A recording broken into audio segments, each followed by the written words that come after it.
you're doing it wrong kung gadgets ang inuuna mo sa ginto.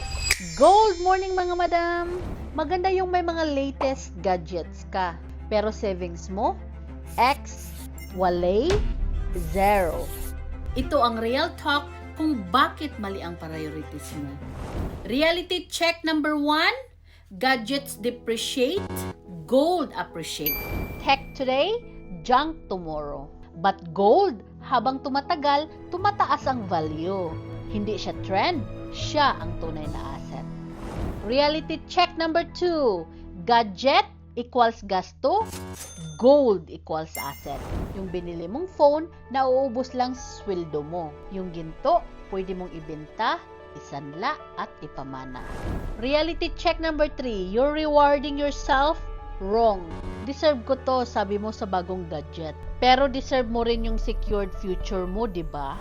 Kaya mga madam, bago ka mag-check out, tanungin mo muna ang sarili mo. May naipon na ba akong totoong asset? This is Madam Gold Digger reminding you, walang masama sa gadget, pero masama kung yan lang ang iniwan sa'yo. Kaya mag-invest sa gintong totoo.